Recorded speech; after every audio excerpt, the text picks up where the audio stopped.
亲爱的朋友们，欢迎来到微光夜读。元宵节回村祭祖，村里却到处在传我进去了的消息。村爸挽着我老婆的胳膊，一脸嘲弄地骂我给全村丢脸，还要强迫我跪下给全村人的祖坟磕头谢罪。村爸极其嚣张，踩着我说：“陆应星，报个数，你老婆我要了，我只是眼皮微抬，你确定？破坏我的婚姻可是要坐牢的。”接下来开始我们本期故事，记得点击订阅并开启小铃铛。都说30的火，15的灯，游子可以除夕不回，但15要回，所以研发工作告一段落。领导就给我批了几天假，让我回村为祖坟送灯，顺便也见见那些许久未见的朋友们。可我没想到，曾经的朋友看到我都一脸震惊。你出来了？我被搞得丈二和尚摸不着头脑，还不等我问明白，一声暴喝吓了我一跳。陆应星，你这个全村的败类，竟然还有脸回来！我一回头，只见村长的儿子李辉拉着我老婆秦小玲的手，怒气冲冲地走到我面前。看见这一幕的我像是被施了定身咒，大脑一片空白，僵在原地。见我没反应，李辉满脸鄙夷，嘲弄着开口：“陆应星，你一个在外犯事蹲过局子的人，让全村蒙了羞，还有脸回来？识相的就赶紧去祖坟跪下给列祖列宗磕头谢罪，然后有多远滚多远，这个村子不欢迎你。至于你老婆，我替你照顾，你报个数。毕竟我李辉也不是个不讲理的人，这些钱就当是我弥补你这些年帮我照顾小玲了。大胆要，老子有的是钱。”我此刻依然是一头雾水，不过还是能感觉到李辉这是在刻意污蔑我，看起来他是想抢我老婆，还想倒打一耙。我当然不会答应，可没来得及说话，秦小玲整个人依偎在李辉身上，先我一步开口了：“陆应星，你还是听李哥的，磕头后把钱收了，赶紧走吧。真不知道你这样的有什么脸回家祭祖。”我看他们这一唱一和的，瞬间明白过来，秦小玲跟李辉好上了。因为科研工作保密的缘故，我总是难得回家，好不容易回来几次，秦小玲也从不让我碰她。可我在单位时往家里汇的钱，她倒是一分不少，照单全收。现在居然还联合上李辉，当众逼我离婚了。秦小玲，你知道自己的行为属于婚内出轨吗？听我说他出轨后，秦小玲的脸色立马就变了。你少胡说八道，什么出轨？我和李哥这是情投意合，要不是高中时你害他被学校退学，他怎么会被村长强行送出国留学？我又怎么会和他分开？我被秦小玲这番话弄得目瞪口呆。当初他倒贴村长的儿子李辉，没多久又被李辉甩了，事情闹得沸沸扬扬，人尽皆知。怎么到现在就成了他们情投意合，我害他们分开？你自己留不住老婆，怪谁呢？自己都进去了，还妄想良妇为你守身，做梦呢！他不把你当垃圾踹了，你都该烧高香了。李辉大概以为自己是英雄救美的霸总，一把将与我对峙的秦小玲揽到身后。现在我不计较你高中时害我的事，有心弥补你，还不磕头谢恩？我轻飘飘地扫过二人那自以为是的嘴脸。李辉，别怪我没警告你，破坏我的婚姻，你和秦小玲真的就可以体验一下坐牢的感觉了。面对我的警告，李辉满脸不屑，还放肆大笑，笑得露出了一口泛黄的牙齿。陆应星，你是坐牢坐傻了吗？还口嗨上要让我坐牢了？你知道我是谁吗？你就威胁我？可笑！我是看在你刚出来肯定不好找工作，才准备施舍你点钱，弥补你。这时，秦小玲也迫不及待从李辉身后站出，有人撑腰的她背脊都挺直不少，对我满脸鄙夷。就是李哥可是星河科技的研发人，你算什么？跟你结婚这么久，一年到头我都见不到你几次，最近这几年你更是一次都没回来。鬼知道你犯了多大的事，要我跟你这种人继续过下去？不可能，他是星河科技的研发人，那我是谁？这几年因为工作任务的紧急性，我确实没回过家，但我从来没跟秦小玲断过联系。只要有她一句话，我进去了的这种谣言都不可能传出来。但这样的谣言若是出自她口，也不怪村里所有人的对我犯事进去了深信不疑。只有秦小玲心里清楚，她知道自己在颠倒黑白，试图把我逼入绝境。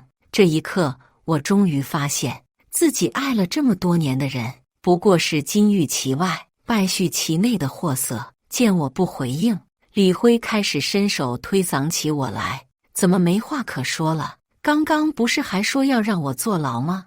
我俯视着眼前的跳梁小丑，他手腕处松松垮垮地戴了只表。以前秦小玲倒贴他，我或多或少都能理解。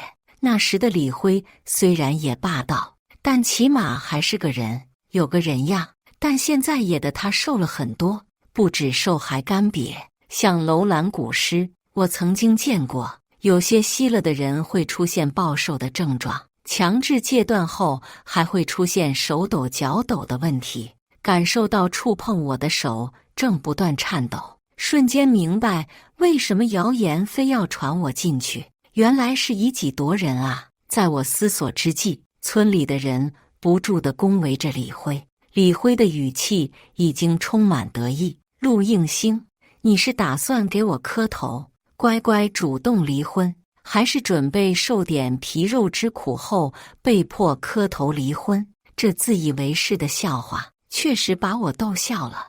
你确定要逼着我离婚？李辉嘴里哼着小曲，脸上的得意毫不掩饰，丝毫意识不到自己即将面对的灭顶之灾。不要说的那么难听嘛！什么叫逼你离婚？哥可不会做这种没品的事。我不是跟你保证了随便开价吗？保证你不愁吃喝。我强忍下被轻视的怒火，我可以离婚，也不需要你的钱，但我得跟上面报告一下，离婚的事我一个人做不了主。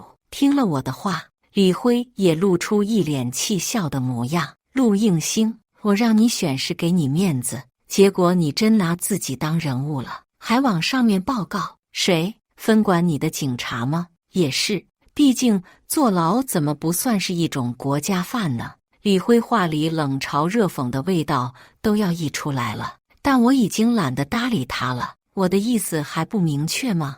我愿意主动离婚啊，但需要网上报告也是真的，不然我离不了。我的态度让一直都霸道冲动的李辉坐不住了，冲上来就想打我，却被一旁的秦小玲拦住。还好他拦得快，不然冲上来打人的人被摁倒在地的多没面子。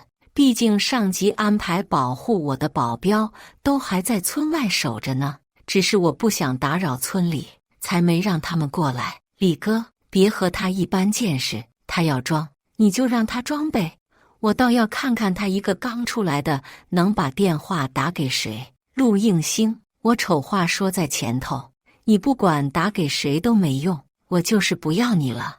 我的工作没有办法对家人细说，即使是妻子也不例外。我曾经还苦恼过怎么向秦小玲解释，自己一年到头也回不了几次家。不过好在他从来没问过，我还自我感动地想，或许他猜到了，体贴我才没问过。没有想到他根本就不屑问我，直接就给我安排了个犯事进去的身份，也不想想我要是真进去了，怎么给他汇钱。可我扪心自问，结婚后除了没法经常陪在秦小玲的身边，我从没做出过任何一件对不起他的事，因为觉得亏欠，我省吃俭用，把每月大部分的津贴全给了他。我们也还没有孩子，根本没有小家需要秦小玲照顾。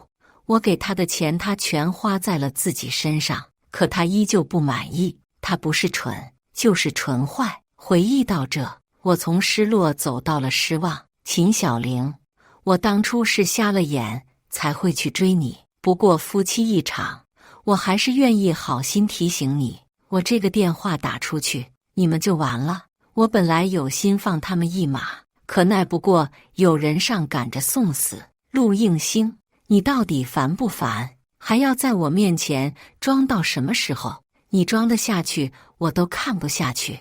我抬手打断李辉继续往下说的架势，那我就如你所愿，事不过三。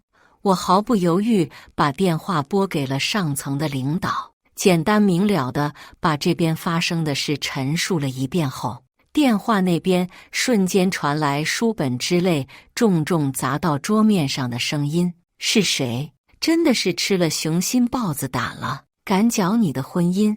魏上将这一句吼得铿锵有力，十分有声，即使我没有打开免提，站得离我近的人也都能清楚听见这一声中气十足的怒吼。李辉被吼得上了头，一把夺过我手中的手机，冲着上将挑衅：我就是抢他老婆怎么了？有种你过来拦着我啊！不过我还是好心奉劝你一句，别多管闲事，不然来了连你一起打。说完，他就把我的手机扔进了祭祀带来的酒水里。到这一步，我已经有点佩服李辉的勇气了。魏上将这人，哪怕是我平时见了他，都会汗毛紧绷，更别提李辉这种犯罪了的人。他刚刚的行为跟找死没什么区别。把我的手机整报废后，他似乎出够了气，转身又把秦小玲搂进怀中，然后伸手把卷成筒状的离婚协议书从兜里掏出。好了，既然电话也打完了，你也答应离婚了，签吧，材料我都准备好了。离婚协议书还能提前准备，看来果真是早有预谋。秦小玲已经签上了他的大名，就差我落笔了。我抬眸看了秦小玲一眼，她得意着与我对视的模样简直令人作呕。我丝毫不带犹豫，直接在离婚协议书上签上了自己的名字，然后递了回去。秦小玲见我如此果断，眼中闪过诧异，但我没有去注意，因为这一刻我只觉如释重负。从今以后孑然一身，未来我能全心全意把有限的生命投入无限的价值当中，陆应星就应如天上的星星那般闪闪发光。自签了婚离了，我正准备告辞，结果有的人不想让我走。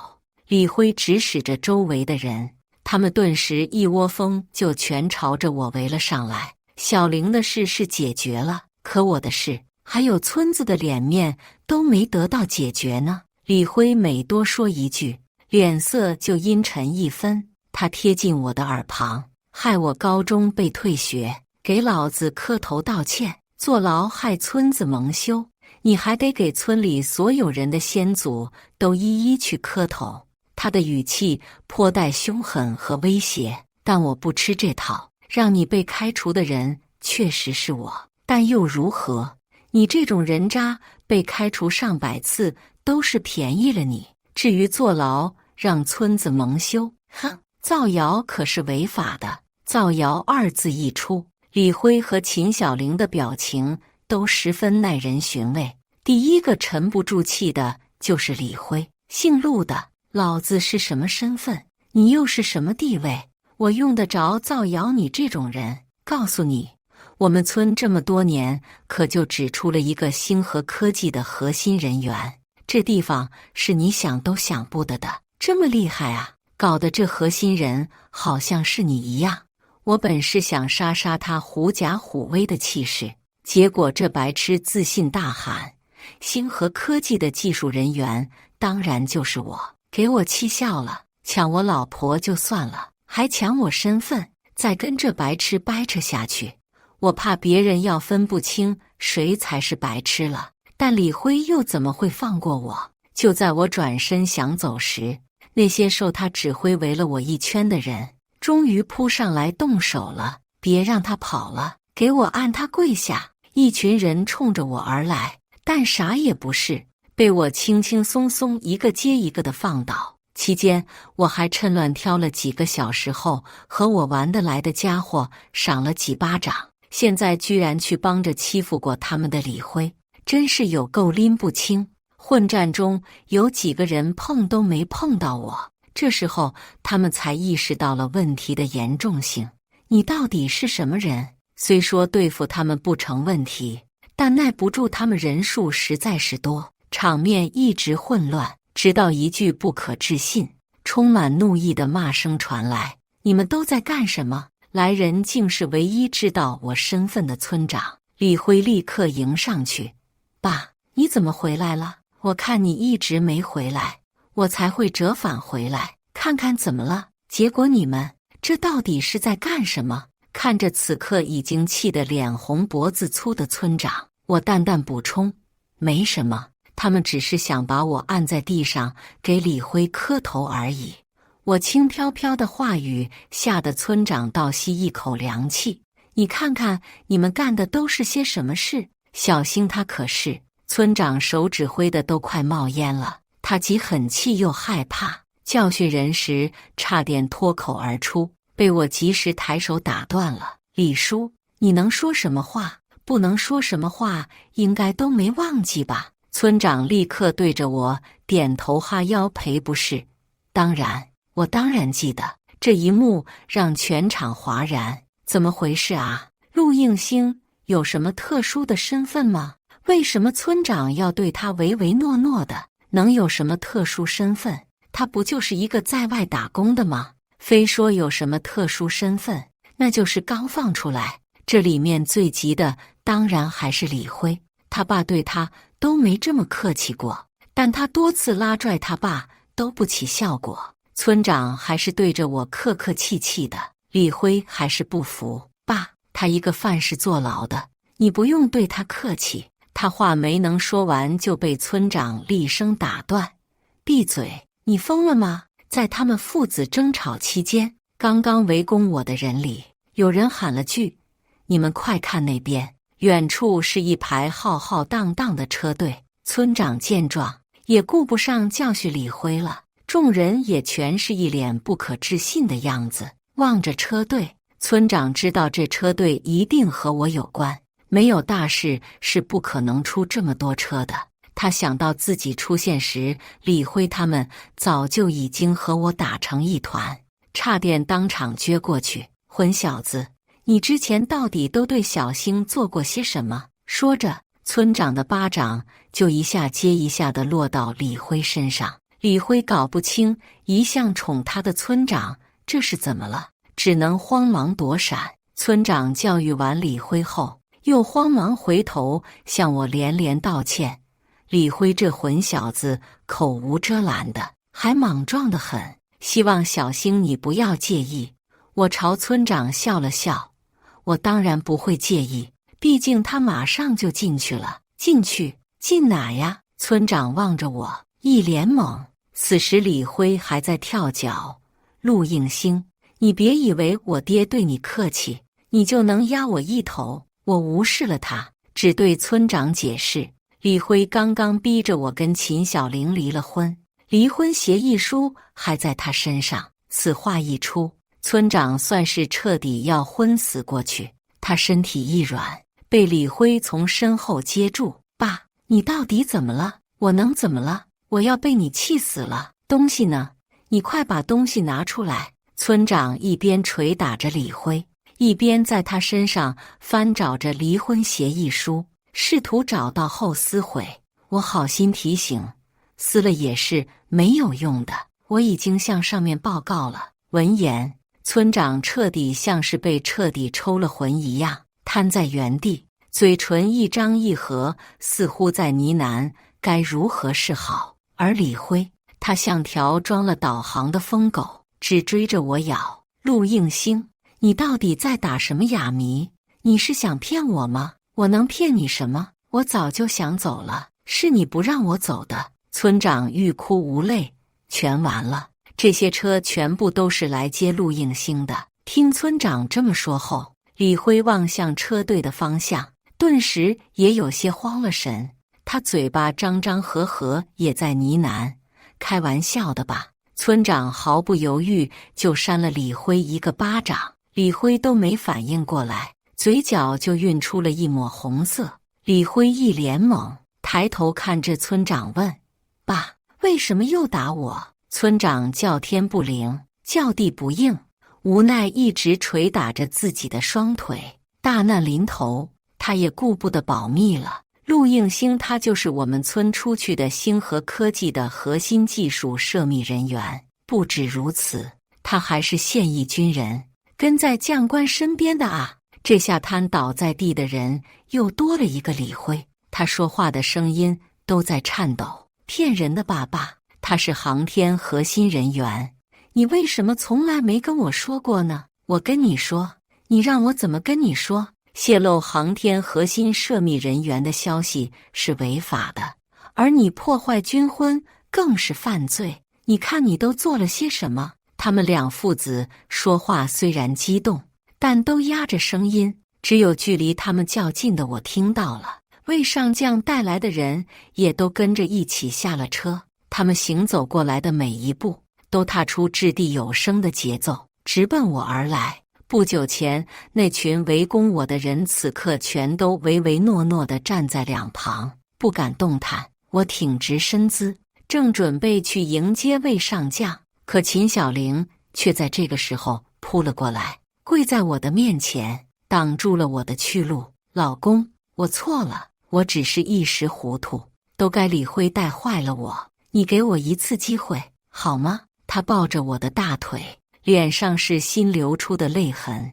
秦小玲好长时间没出过声了，以至于我都忘了她的存在。混乱中，她总是跟在李辉的身后。看来刚刚那父子俩的对话，她应该是也听见了，所以这会儿是害怕了，想求和了。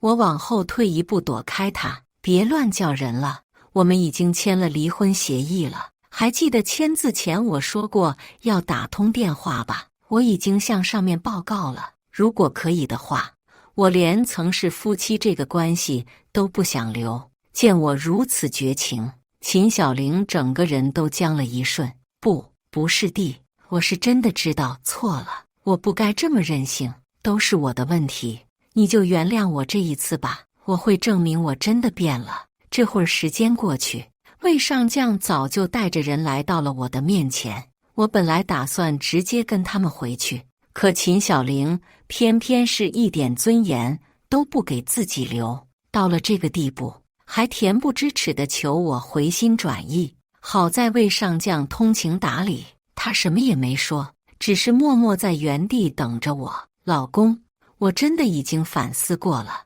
你是我最爱的人，以后我会把你放在第一位，什么都听你的，求你给我一次机会。秦小玲，我自问自己从未亏待过你，要是你真的不满1年都见不到我几次，那你应该大大方方地告诉我你接受不了，而不是背着我出轨。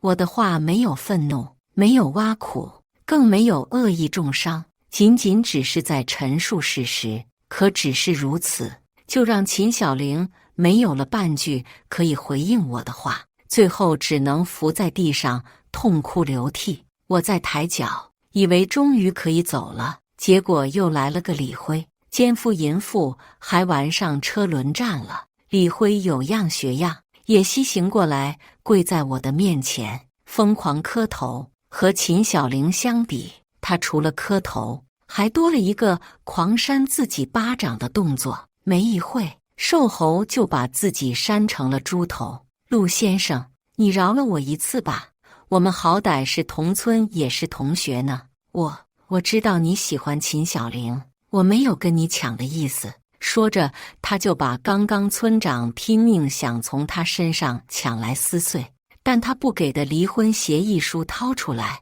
亲自撕碎了。他要是不提同学，我可能还不会这么膈应。毕竟我对秦小玲已经彻底死心了，可他偏偏要提一嘴同学，让我回忆起他高中时做的恶心事。事情发生在高一，那时学校不限制学生带手机，但学校里面是没有网络的。我摸索着发现了学校西南方向没人用的破厕所，里面能蹭到校外的 WiFi。于是那个没有什么学生会去的破角落就成了我的天堂。那天我和往常一样快乐地蹭着网络打游戏，结果却被门外嘈杂的拉扯声打断。我刚想推开隔间的门出去查看情况，一道女生尖细的哭声传入耳中，我顿时愣住了。只听这个女生一直哭喊着不要，回应她的是一道猥琐的男声。我当即打开手机录音，猥琐的话语和求饶声此起彼伏，实在忍不了的，我将隔间门一脚踹开。外面的人均是吓了一跳，那个施暴者就是李辉。我向来都正义感爆棚，见不得这种欺负弱小的事发生在我眼前。我气急了，一脚把李辉踹倒在地，随后也是手脚并用，将他按在地上殴打。他没一会儿就被打得连连求饶。我恢复了些许理智之后，揪着他的衣领，让他保证这种事不会再发生第二次，才放他离开。此时身后的女生也已经穿戴整齐，我看到她依旧满脸泪水，一时不知如何开口安慰。同学，你不要告诉别人。她抽泣着留下这句话后，就哭着跑走了。我想告诉她我录下了证据，但当我查清楚她是哪个班的同学时，发现她已经转学了。我实在无法接受李辉做出这种事，还能安然无地上学。于是我带着录音把这件事单独告诉了校长。校长答应我会把录音里的女生声音特别处理，然后让李辉付出该有的代价。虽然那个女生转学了，但李辉做的一切证据确凿，他还是被学校开除了。可对李辉这种人渣而言，开除他不痒不痛，他必须坐牢。离婚协议撕了也没用，我已经上报了，档案里已经不再是秦小玲。这下二人均是面如死灰，开始不管不顾，在我面前互咬。你这个贱女人，你要不来勾引我，我能说上这个事吗？自己老公是现役军人都不知道，就跑来勾引我，你是想害死我吗？面对李辉这种完全推卸责任的辱骂，秦小玲也不甘示弱，说到底还不都是你的错，你这个瘦牙签哪比得上应星一半好？要不是你说喜欢我，我怎么会跟你在一块？不久前我还在想给他们留点面子，看来他们根本就不需要。别挡着我的路，要吵上一边吵去，以后进监狱了还有得你们吵。此话一出，秦小玲已经如同死人一般，毫无生气，而李辉还没放弃，还在争。不，我不知道你们是军婚啊！我要是知道的话，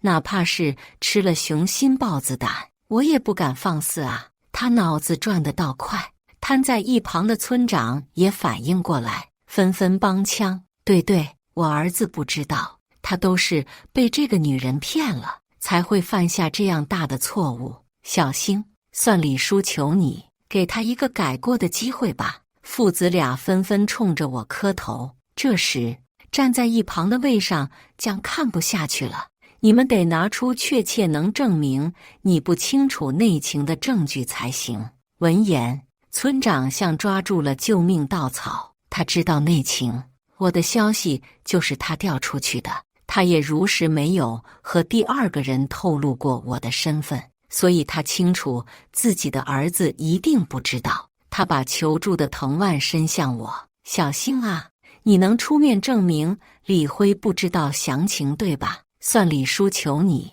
放他一马吧。从今以后，我一定好好管教他。村长于我而言，确实有些恩情。我父母走得早，多年来因为成绩优秀，村长对我还算是比较照顾。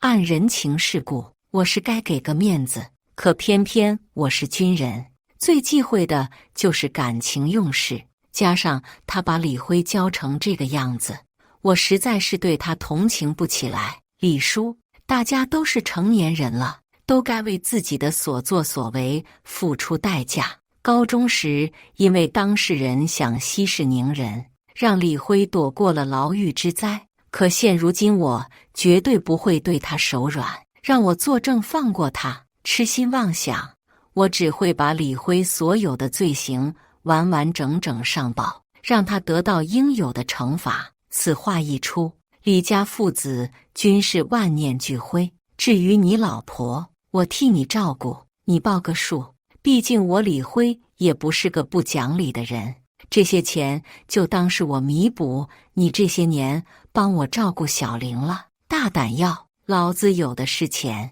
这林他知道的，李辉知道我好路应星是军婚，我早就跟他说过了，有当事人的这一句话，李辉是绝对不可能逃脱得了牢狱之灾了。父子俩反应过来后都崩溃了，他们扑上去对着秦小玲拳打脚踢，这种完全一边倒的私刑位上将是不会允许的。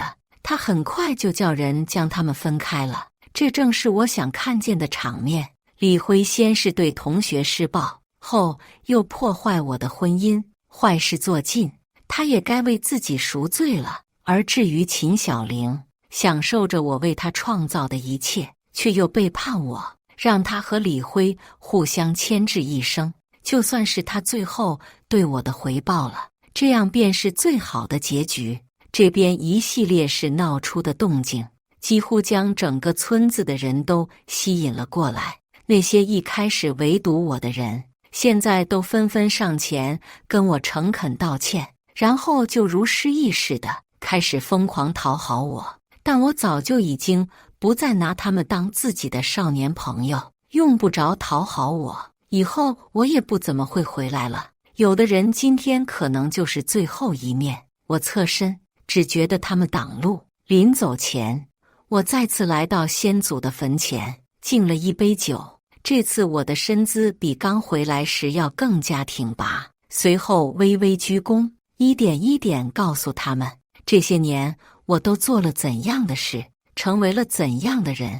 今后我也会继续努力，传承航天的精神，不负国家的期许。感谢大家的观看，本期故事精彩吗？欢迎大家在下方评论区吐槽。如果你喜欢这类故事，记得点击订阅微光夜读，并分享给更多的人，这会对我帮助很大。